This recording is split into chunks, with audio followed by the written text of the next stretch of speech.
नरं चैव नरोत्तमं देवीं सरस्वतीं व्यासं ततो जयमुदीरये नष्टप्रायेषु भद्रेषु नित्यं भागवत सेवया भगवते उत्तमश्लोके भक्तिर्भवति मे।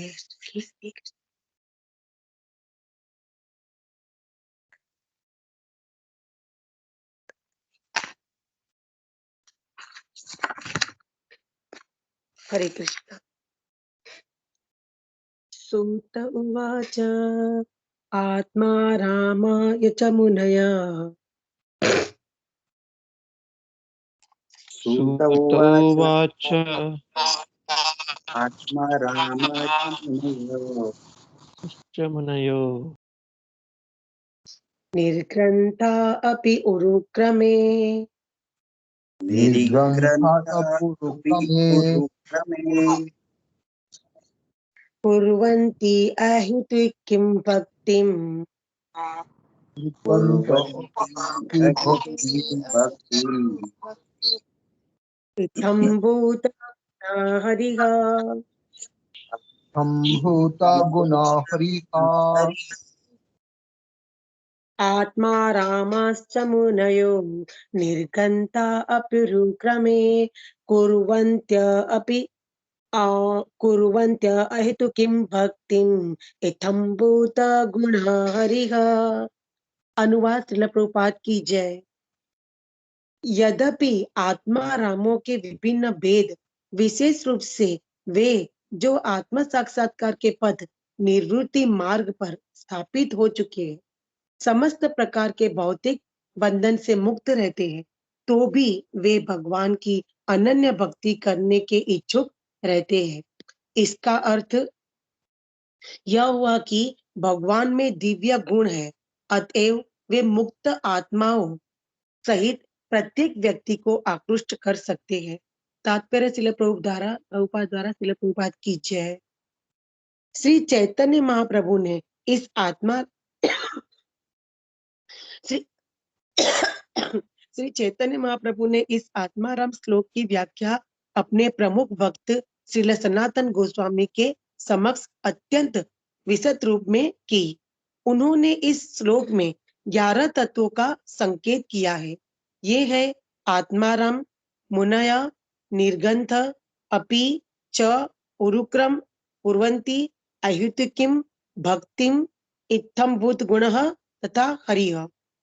विश्व प्रकाश संस्कृत कोश के अनुसार आत्माराम शब्द के 7 पर्याय है, जो इस प्रकार है: ब्रह्म, परम सत्य, शरीर, मन, प्रयत्न, सहिष्णुता, बुद्धि तथा व्यक्तिगत आदतें।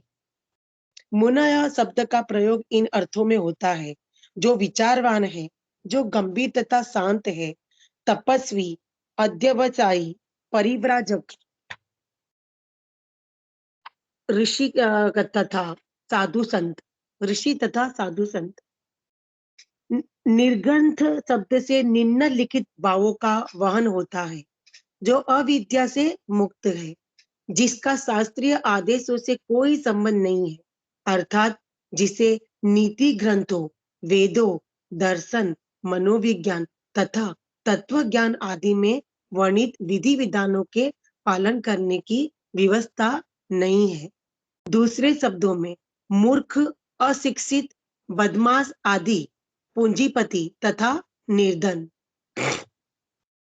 शब्दकोश के अनुसार नि उपसर्ग का प्रयोग निश्चितता, गणना, निर्माण, इमारत तथा निषेध के लिए होता है और ग्रंथ शब्द धन, पुस्तक, शब्दकोश आदि के अर्थ में प्रयुक्त होता है। सर्दी की प्रभु, यहाँ तक ही आपने बोला था, राइट? हरे कृष्ण। हरे कृष्ण माता जी। प्रभु आपने यहीं तक पढ़ना बोला था ना, पढ़ने मतलब करना है। या माता जी, टोटल 4 पैराग्राफ माता जी। जी, क्योंकि इसमें क्या वो छोटा छोटा है ना, तो पता नहीं चलता इस वजह से। हाँ, तो मैंने जिस ये पढ़ा, शब्दकोश के अनुसार नि उपसर्ग का प्रयोग निश्चितता, गणना, निर्माण मतलब इमारत तथा निषेध के लिए होता है और ग्रंथ शब्द धन, पुस्तक, शब्दकोश आदि के अर्थ में प्रयुक्त होता है। हरे कृष्ण। मुझे पता नहीं है कि मैंने क्या लिखा है और कैसे क्या बोलूं, लेकिन मैं ट्राई कर रही हूँ, क्योंकि जैसे यहाँ पे हमने स्टार्टिंग में ही देखा, सूत गोस्वामी, सूत उवाच, तो सूत गोस्वामी बता रहे हैं कि जो व्यक्ति आत्मा में आनंद लेते हैं, आत्मा में आनंद लेने का अर्थ कि ये जानना कि मैं शरीर नहीं हूँ, आत्मा हूँ, मैं भगवान का अंश हूँ, भगवान की सेवा करना ही मेरा चरम लक्ष्य है, ये जानते हुए भगवान की सेवा में जो रत रहता है। जैसे हमने कल इसके परमेश्वर प्रभु जी के श्लोक में 9वें श्लोक का जो उन्होंने बताया हमें, तो उसमें हमने जाना कि जैसे सौनक ऋषि ने जो पूछा है, वही मतलब सौनक ऋषियों का प्रश्न क्या था कि यहाँ पे जो सुखदेव गोस्वामी वापिस क्यों आए, तो हमने 9वें श्लोक में ये देखा कि वापिस वो क्यों आए, क्योंकि वो घर छोड़ चुके थे, तो वो वापिस घर क्यों आए। मतलब उसका तो वापिस घर आना मतलब कैसे, निवृत्त निरतः मुनिः, जैसे 9th श्लोका के पहले लाइन में हमने देखा है, निवृत्त निरतः मुनिः। मुनि है तो अभ्यास करने के लिए बहुत समय बैठना पड़ता है और बहुत कुछ जानना पड़ता है, एक ही जगह पे बैठने का, समझना, सुनना, जानना। पर प्रभु जो सुखदेव गोस्वामी थे, वो तो अपने को कुछ सुनना ही नहीं चाहते थे, जैसे वो पर निकले बस दौड़े जंगल की तरफ, तो उनको कुछ सुनना नहीं था, तो समझना नहीं था, और उनको जो कुछ सब मतलब उनके जो पिताजी थे उनको संस्कार देना चाहते थे, लेकिन उन्हें सुनना नहीं था। तो इसमें बताते हैं श्लोका में जैसे कि सुखदेव गोस्वामी जी ने भागवत सुना कैसे, निवृत्त निरतः शब्द जो है, तो सुत गोस्वामी ने बोले, मतलब ये जो शब्द है निवृत्त निरतः, ये शब्द सुत गोस्वामी ने बोले थे। उन्हीं शब्द के फिर से सौनिक ऋषि मतलब पूछ रहे कि सवैव निवृत्त निरतः, मतलब फिर से सर्वत्र सवैव निवृत्त निरतः सर्वत्र उपेक्षा मुनि, मतलब इतनी उपेक्षा की कपड़े मतलब ये श्लोका में से बताया गया है कि वो इतने ये थे कि उनको कपड़े भी पहनने नहीं थे। सुखदेव गोस्वामी शरीर मतलब बोलते थे कि शरीर ही नहीं हूं तो कपड़े की जरूरत क्या है, मैं शरीर ही नहीं हूं तो कपड़े की जरूरत क्या है। भगवान ने पूरा आकाश, मतलब वो एक लेक्चर में वैसे सुन रही थी कि जैसे ये श्लोका के बारे में बताया गया है कि सुखदेव गोस्वामी ऐसा सोचते हैं कि मैं शरीर ही नहीं हूं तो कपड़े की जरूरत क्या है। भगवान ने पूरा आकाश रखा है, मतलब कपड़े के रूप में पूरा आकाश रखा है, जिसको मैं ढक लूं, मुझे कपड़े की जरूरत नहीं है, क्योंकि उनकी चेतना कहीं और है और उनकी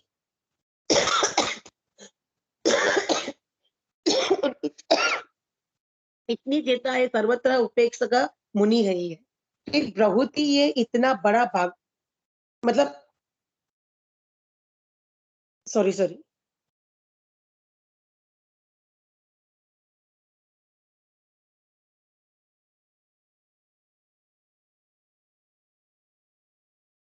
सॉरी ये श्लोका में से बताया गया कि ये इतना बड़ा भागवतम, ये पढ़ने के लिए सुखदेव गोस्वामी को पढ़ा वो बताना था, ये पढ़ने को क्यों बैठे। ये आत्माराम भी तो थे, क्योंकि वो उनको तो सब पता था, लेकिन इसमें ये जो मैंने श्लोका इसलिए कनेक्ट किया था 9th वाला, क्योंकि इसमें बताया गया कि वो तो आत्माराम भी थे, तो ये आत्मा में रमण करते थे। उसी शब्द को सूत गोस्वामी ने यहाँ पे बताया है, मतलब अपने 10th श्लोका में, कि अगर कोई आत्माराम हो कोई, या मुनि हो कोई, निर्घन था, जो इसमें वर्ड यूज हुआ है, आत्मारामस्य मुनयो निर्घन था, मतलब आत्माराम हो कोई, मुनि हो कोई, निर्घनता हो कोई, फिर भी भगवान में गुण ऐसे हैं, ऐसे को भी भगवान अपनी तरफ खींच लेते हैं। तो इसमें इस श्लोका के इसमें के जो वर्ड यूज हुआ है आत्माराम, तो ऐसा ये जो वर्ड है आत्माराम, तो भगवत गीता बताया गया है कि भगवत गीता में दो प्रकार के राम के बारे में बताया गया है। एक है इंद्रिय राम और एक है आत्मा राम। तो इंद्रिय राम किसको बोलते हैं? जो इंद्रियों में रमन करते हैं, मतलब आउटसाइड वर्ल्ड, जैसे उसी में अपनी इंद्रियों में ही रमन करते रहते हैं। जैसे कई बार हम देखते हैं कि रोड पे कोई गाड़ी जाती है तो जा रही होती है, तो हम जो है वो अंदर देखते हैं और अंदर वाले बाहर देखते हैं। लेकिन हर कोई मतलब बोलते हैं बाहर की दुनिया देखता है, हम अंदर देखते हैं, गाड़ी वाले को के अंदर से क्या है वो देखते हैं और वो हमें देखते हैं, लेकिन कोई अपने अपने अंदर नहीं देखता। अब विद इन बोलते हैं ना कि अंतस्तः एक लेक्चर में जैसे मैं सुन रही थी, तो मुझे ये श्लोका का पता नहीं है, बट ये जो भगवत गीता या भागवतम का श्लोक है जिसमें ये वर्ड 3 बार यूज हुआ है, अंतस्तः अंतस्तः अंतस्तः, मतलब ज्यादातर लोग क्या करते हैं कि इंद्रिय राम में रहते हैं, मतलब इंद्रियों में ही रमन करते रहते हैं। तो उनको संसारी चेतना, संसार में दौड़ना, यही सब उनको होता है। उनको अपने अंदर क्या हो रहा है वो नहीं जानना होता है। तो व्यासदेव जी ने जब नारद जी से ये मिले थे, और भागवतम का भागवतम के हमने आगे काफी सुना देखा कि नारद जी के बोलने पे फिर से मतलब सुखदेव अरे व्यासदेव जी ने भागवतम का वो किया था। तो भागवतम में फिर से जो जब उन्होंने नारद जी से मिलके भागवतम को फिर से उन्होंने उठाया, और फिर से भागवतम में सिर्फ कृष्णा के बारे में ही बताया हमें। तो कृष्णा के बारे में ही, कृष्णा का ही गुणगान, कृष्णा के बारे में लिखा हुआ है, कृष्णा का ही गुणगान किया हुआ है। तो व्यासदेव जी ने सोचा कि ये जो भागवतम में कृष्णा का सब कुछ है, वो जो भागवतम के को मैं किसको बोलूं, किसको, कौन है इसके लायक जो मतलब इसको समझ सके और ये करे।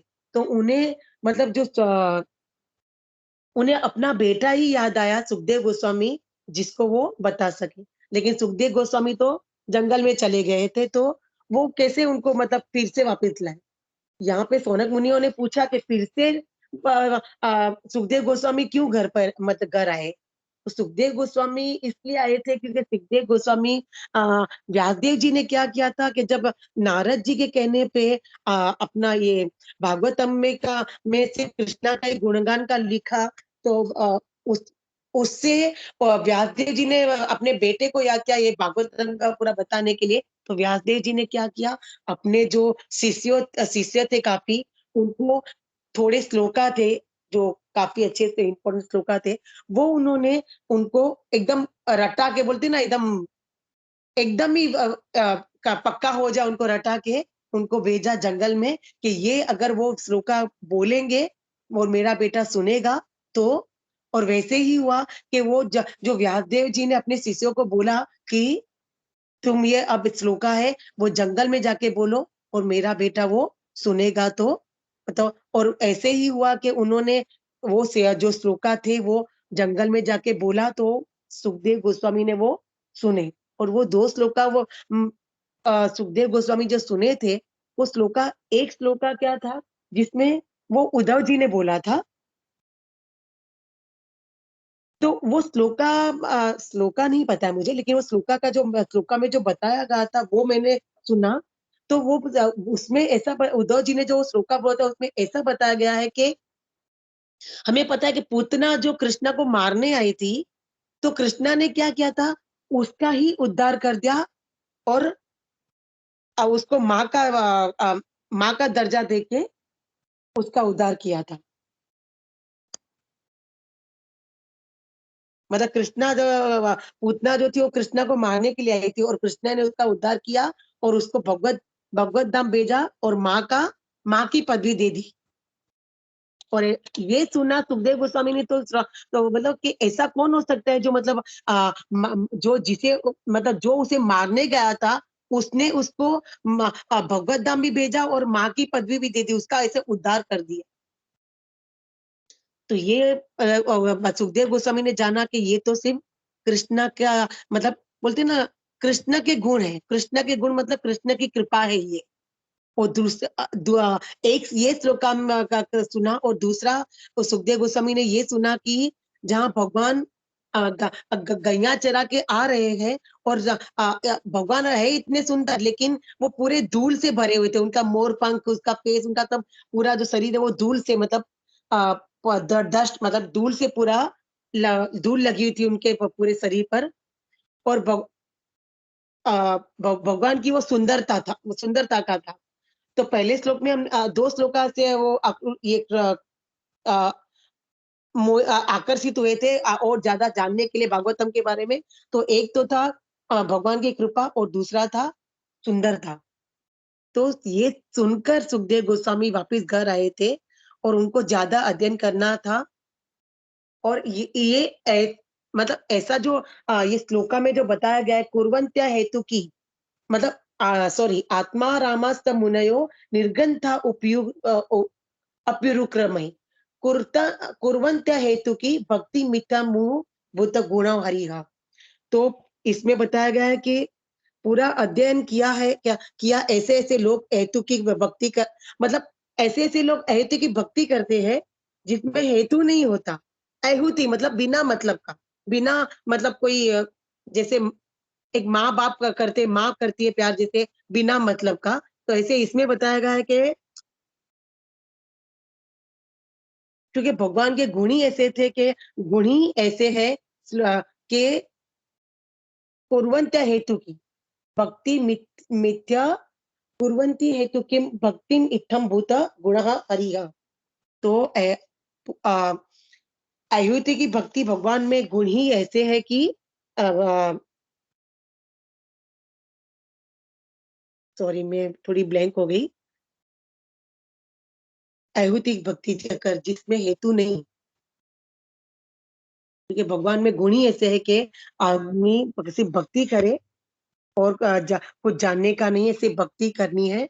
और ऐसे इसमें एक मैंने इससे कनेक्टेड एक लेक्चर में सुना था कि एक राजा होता है, वो एक भागवत का कथाकार को पकड़ता है भागवत का सुनने के लिए।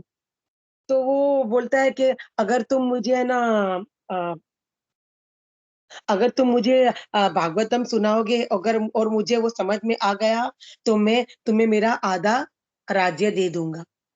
तो वो जो भागवत कथाकार हुआ था, वो बोलता है कि अरे मतलब अच्छा है, मतलब उसको एक लालच जैसा हो गया कि अरे मुझे मैं उसको अरे ऐसे तो क्या मैं तो 7 दिन क्या मैं तो उसके पहले ही खत्म कर दूंगा, 3 दिन में भी हो सकता है, लेकिन अगर ये 7 दिन बोल रहा है राजा, तो मैं उसको 7 दिन में सुनाऊंगा। और मैं फिर उसका मतलब मुझे आधा उसका राज्य मिलेगा। तो वो क्या करता है कि उसको 7 दिन में राजा को कथा सुनाता है। तो फिर बोलता है कि मुझे दक्षिणा दो, तुमने बोला था आधा राज्य दूंगा। तो राजा बोलता है कि मुझे तुमने 7 दिन में बोला, लेकिन मुझे भगवान से तो आकर्षण हुआ, भगवान से तो मैं हुआ, लेकिन मुझे ना मेरा जो ये मतलब संसार से विरक्ति बोलते हैं ना, जो अब मेरे राज्य से विरक्ति, वो मुझे नहीं हुई है। मतलब कृष्णा से मैं आकर्षण हुआ, लेकिन इससे विरक्ति मुझे नहीं हुई है। तो मुझे तुमने बोला वो बराबर नहीं बोला होगा, तो मुझे समझ में नहीं आया। तो वो बोलता है अरे ऐसे कैसे, लेकिन फिर उसको वो लालच थी, तो वो बोलता है ठीक है मैं दूसरी बार बोलूं वो करता हूँ। तो वो फिर से दूसरी बार उसे सुनाता है भागवतम के बारे में। फिर से वो 7 बार बोलता है, और फिर से राजा उसको बोलता है कि तुमने बोला, लेकिन मुझे तो समझ में नहीं आया। फिर से वही वो बोलता है कि मुझे तो मतलब कृष्णा के बारे में तुमने मतलब बताया, तो कृष्णा से मैं आकर्षित हुआ, लेकिन मुझे अभी भी मैं राज्य से और ये संसार से विरक्ति नहीं हुई। तो वो बोलता है अरे ऐसे कैसे, मैंने एक बार बोला दूसरी बार बोला। तो राजा उसको बोलता है कि तुम में हेतु था, तुम्हारे में हेतु है, तुम्हारे में विरक्ति नहीं है। तुमको तुमको वो लालच थी, तुमको ये था कि तुम मुझे ये दिख बता, मैं तुम्हारे पास इसलिए सुनने आया था कि मुझे मैं समझूं और सुनूं, और मैं मुझे मेरे राज्य से संसार से विरक्ति हो। लेकिन मैं ये देख रहा हूँ कि तुम्हारे में ही विरक्ति नहीं है, तुम्हें ही ये लालच हो गई थी कि मैं आधा राज्य दूंगा, तो तुम्हारे में ही विरक्ति नहीं है तो तुम मुझे कैसे कुछ बताओगे? मैं कैसे तुम्हारा सुन के इससे मतलब संसार से या भरे इससे विरक्त हूँ। तो भागवतम में ये सब बताया गया है कि जैसे कृष्ण का जन्म और कृष्ण का कर्म, भगवान के जो कर्म होते हैं वो दिव्य होते हैं। इसमें जैसे बताया गया श्लोका में भक्तिम इत्थम भूत गुणः। तो जितना मैं समझी उतना मैंने बोला है। आई नो कि मैंने काफी मिस्टेक किए, लेकिन सबसे बड़ी बात तो ये है कि जैसे मैंने बताया कि ये कीर्तन रसा के हिसाब से मेरे ध्यान में से नहीं, टाइम भी नहीं था और ध्यान में से भी नहीं, और मुझे थोड़ी तैयारी करना अच्छा भी लगता है और मुझे जरूरी भी है, क्योंकि मैं इतनी कैपेबल नहीं हूँ कि मैं पढ़ के डायरेक्टली बोल सकूं। बट जितना भी मैंने समझा, क्योंकि ये श्लोका में पता नहीं मुझे ऐसा लग रहा था कि मैं कुछ समझ नहीं पा रही और मैं क्या बोलूं, लेकिन मैंने थोड़ा बहुत भी ट्राई किया कि मैं कुछ बोल पाऊं। तो मैंने जो बोला है उसमें काफी मिस्टेक्स है, तो प्लीज मेरी मिस्टेक भी आप बताना, और आप लोगों को कुछ ऐड करना हो तो वो भी जरूर आप ऐड कीजिएगा। And I am really very sorry कि मैंने बराबर तैयारी नहीं की, और बस आप लोगों को कुछ ऐड करना हो, कुछ मेरी मिस्टेक को बताना हो तो जरूर बताइएगा। हरे कृष्णा। हरे कृष्णा माता जी। हरे कृष्णा। आवाज आ रहा है? स्लो आ रहा है प्रभु थोड़ा।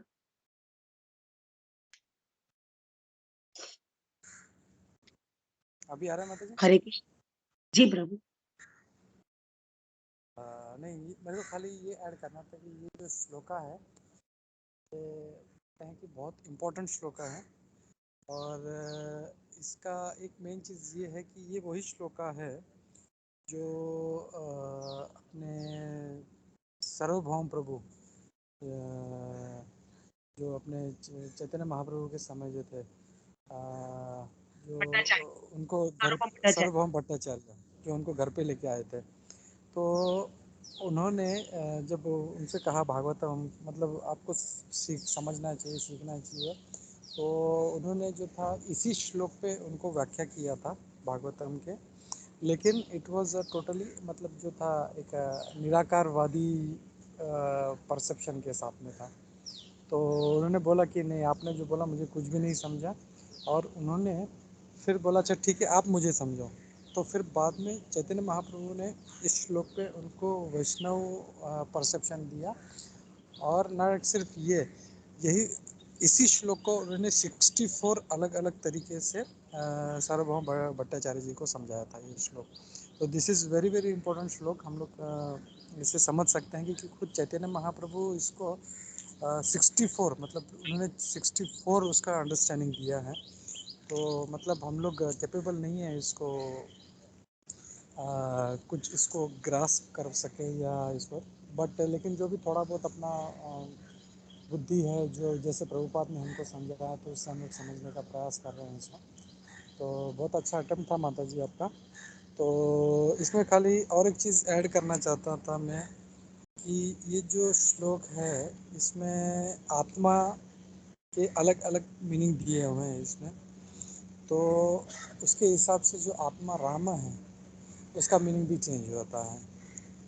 तो इसमें जैसे एक है आत्मा यानी मन, तो जो मन में अपना रमण करता है, मतलब बहुत से हम लोग देखते हैं कुछ ही अपना मेंटल स्पेकुलेट करते रहते हैं और उसी में, और एक है अपने मतलब जो है ब्रह्म, इसमें एक जो मीनिंग दिया है ब्रह्म यानी भगवान एब्सोल्यूट ट्रुथ, तो उसमें जो रमण करते हैं वो आत्मराम है।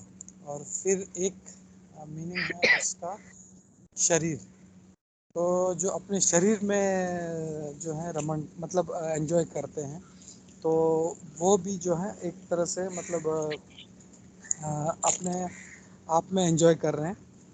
तो मतलब ऐसा मतलब है कि इंद्रिय तृप्ति के लिए जो कर रहे हैं तो वो भी है। और ऐसे अलग अलग जो है 7 मीनिंग दिया। प्रभुपाद जी हमेशा इसको बोलते हैं कि संस्कृत इतना रिच लैंग्वेज है कि एक वर्ड का कई मीनिंग बनता है। तो ये वही श्लोक है जहाँ पे आत्मा के जो हैं 7 अलग अलग मीनिंग दिए हैं। और फिर प्रभुपाद जी मुनि का भी जो बताते हैं कि मुनि जो वर्ड है, मुनि का मीनिंग क्या है। तो मुनि यानी जो बहुत सोचता है, थॉटफुल होता है। हम लोग देखते हैं कुछ कुछ जो भक्त लोग होते हैं बहुत थॉटफुल होते हैं।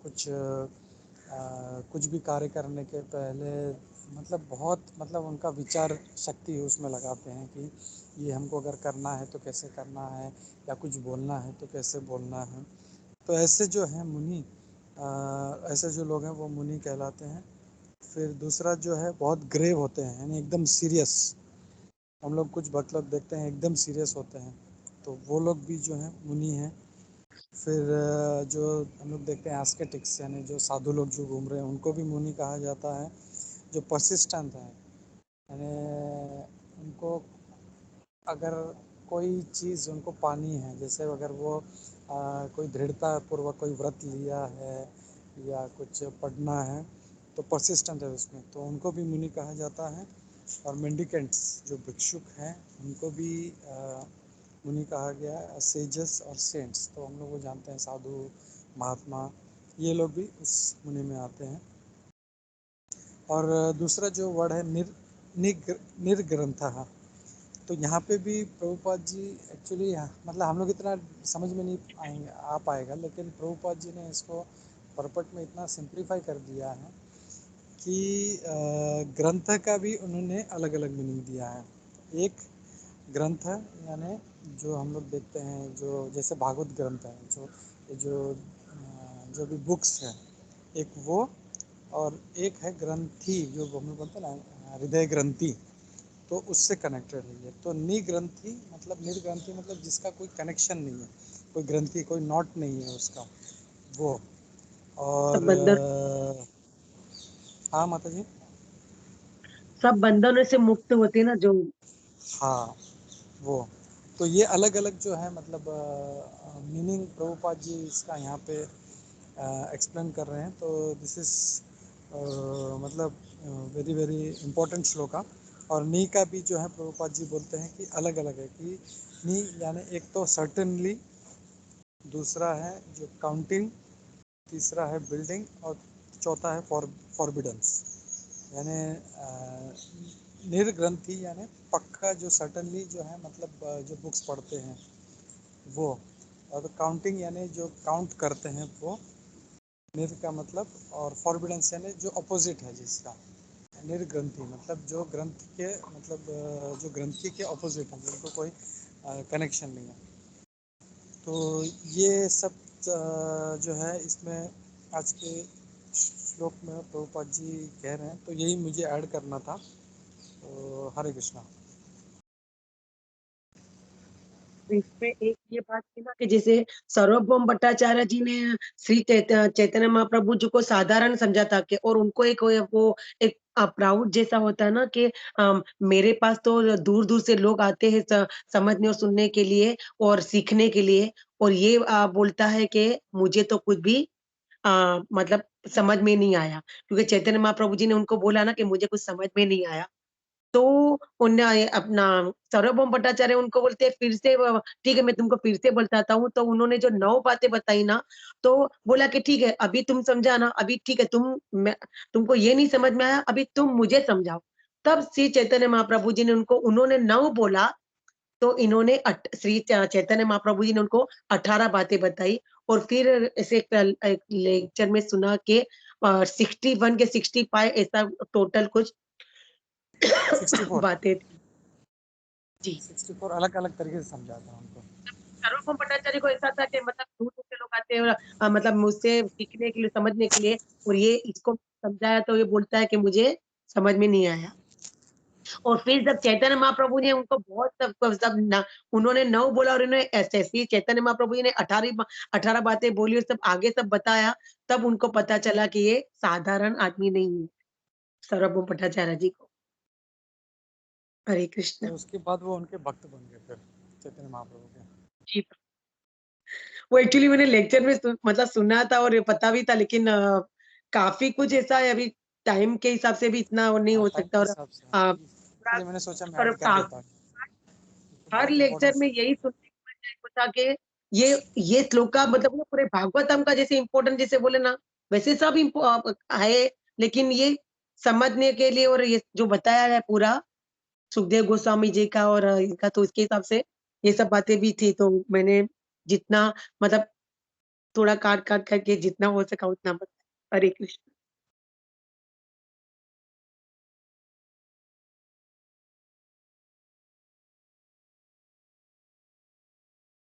किसी को कुछ बोलना हो, मेरी मिस्टेक्स हो कुछ या कुछ ऐड करना हो तो प्लीज। हरे कृष्ण। हरे कृष्णा, दंडवत प्रणाम माता जी. First of all, thank you so much, Mata ji. It was nice attempt and thank you His Grace Gopi Manal Prabhu ji also. बहुत अच्छे से प्रभु जी ये समझाया आपने. जैसे कि it was मतलब ये बहुत important श्लोका है and important इसके लिए भी है कि चैतन्य महाप्रभु ने, जैसे आपने बताया प्रभु की ना, चैतन्य महाप्रभु ने इसके ऊपर बहुत सारे कमेंट किए हुए हैं, जैसे कि उन्होंने सर्वभौम भट्टाचार्य को बताया और इस श्लोक में यही श्लोक फिर सनातन गोस्वामी जी को भी उन्होंने कहा विद 61 मीनिंग. तो प्रभु जी मैं सिर्फ एक लेक्चर में सुन रहा था कि प्रभु जी बोल रहे थे कि ये जो भागवतम को किस तरह मंथन किया जाता है, ये इस श्लोक से हमें चैतन्य महाप्रभु बताए जाते हैं कि किस तरह एक ही मीनिंग, एक वर्ड से कितने सारे मीनिंग्स निकलते हैं. तो उसके बारे में चैतन्य महाप्रभु यहाँ पे बता रहे. थैंक यू सो मच प्रभु जी. हरे कृष्ण. थैंक यू माता जी. हरे कृष्ण. थैंक यू प्रभु जी. सत्यराज प्रभु बोलिए. कृष्णा वजोप्रिया माता जी, बहुत अच्छे से अपने क्लास दिया. आपने प्रिपरेशन नहीं किया फिर भी अपनी क्लास अच्छे से दिया, तो थैंक यू वंस अगेन माता जी. और जैसे अभी हिज ग्रेस गोपी मोहन प्रभु ने जो बताया वो भी पॉइंट बहुत इंपॉर्टेंट है. और जैसे माता जी आप जैसे बोल रहे थे ना कि आत्माराम के बारे में, कि हमने एग्जाम्पल दिया था गाड़ी वाला एग्जाम्पल, मतलब अंदर वाला बाहर रहता है, बाहर वाला अंदर रहता है. लेकिन यही एग्जाम्पल हम लोग डिवोटी के साथ देखेंगे. जैसे हम लोग देखते हनुमान जी, वो तो उनको बाहर भी भगवान के दर्शन होते और अंदर हृदयस्थ भी भगवान थे. तो मतलब जो डिवोटी रहते हैं उनके लिए तो मतलब भगवान कितने क्लोज रहते हैं, मतलब तो ये चीज मुझे, ये पॉइंट मुझे ऐड करना था माता जी. और थैंक यू सो मच माता जी. और जैसे सरोदे गिरधर प्रभु ने ये भी अभी प्रभु जी ने बताया कि 64 मीनिंग्स अर्थ बताया, प्रभु जी ने अभी बताया. तो वैसे ही हम लोग के इसमें भी ये श्लोका 4 जन अलग अलग इससे एक्सप्लेन करेंगे, तो हम लोग को भी एक अलग अलग मीनिंग पता चलेगा. सो थैंक यू प्रभु जी. हरे कृष्णा माता जी. धन्यवाद प्रणाम. Thank you Gopi Prabhu.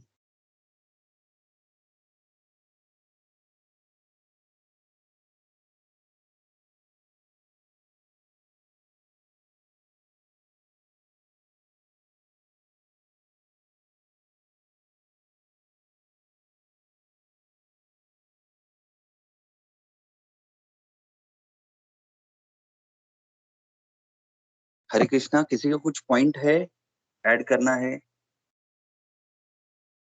Hare Krishna.